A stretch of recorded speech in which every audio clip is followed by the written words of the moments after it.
আজকে ভাজবো পাটি জোড়া, মানে পাটি সাপটা পিঠা করব। তোমাদের দেখিয়ে দিই। এখানে নিয়েছি 1.5 কিলো জল আর খেজুর গুড় দিয়েছি 3 চাকা দিয়ে, এটা আমি সকালে ভিজিয়ে রেখেছিলাম। এটা এখন সুন্দরভাবে গুলে গেছে, কিন্তু গুড় কিন্তু নেই। এখন করব, চলো। এই দেখো এখানে আছে চালের গুঁড়ি, এখানে আছে চালের গুঁড়ি। এই দেখো আমি এই বাটি দিয়ে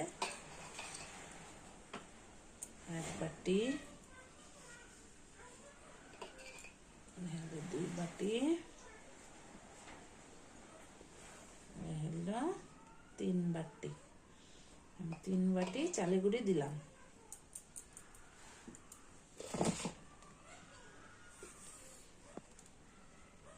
এটা কিন্তু ময়দা, হ্যাঁ। দিচ্ছি ময়দা 1 বাটি,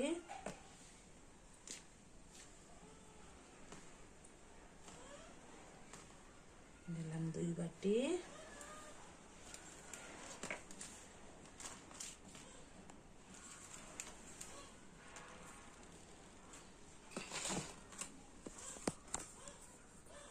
ময়দা দিয়ে দিলাম আমি। হ্যাঁ, আমি দিয়ে দেবো কিছুটা লবণ।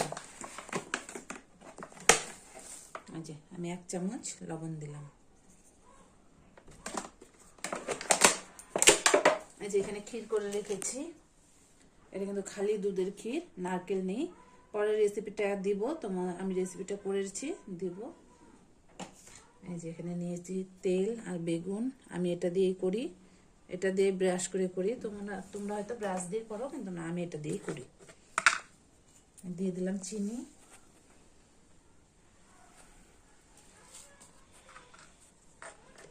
চলো মেখে নিই। বন্ধুরা এই যে দেখো, গোলাটা কিন্তু আমি করে নিলাম, রেডি। এই যে এইভাবে এতটা ঘনত্ব রেখে গোলাটা করতে হবে। এখন এই যে পিঠা ভাজবো সুন্দর।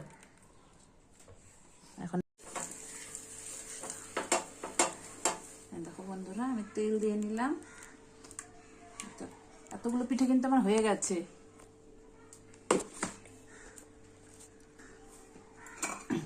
এই যে বন্ধুরা, আমি তাওয়াতে তেল ব্রাশ করে নিলাম, এই যে বেগুন দিয়ে দেখছো। এ দেখো এতগুলো পিঠে কিন্তু আমার হয়ে গেছে ভাজা। এখন আরো ভাজবো, এই যে এতগুলো ভাজবো। তোমরা কে কে এভাবে পিঠা করো?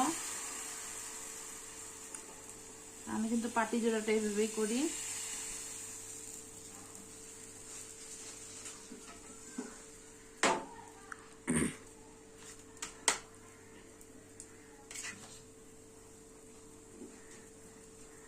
এটা শুকানো অব্দি এটাকে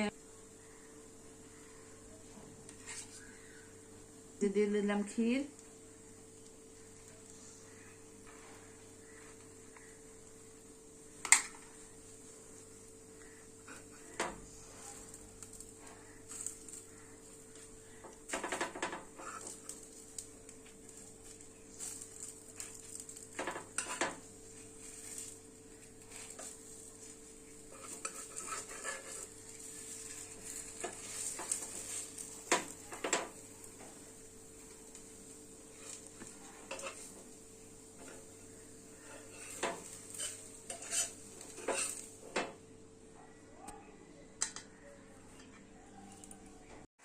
বন্ধুরা এ দেখো ফাইনালি আমার এতগুলো পাটি জোড়া হয়ে গেল।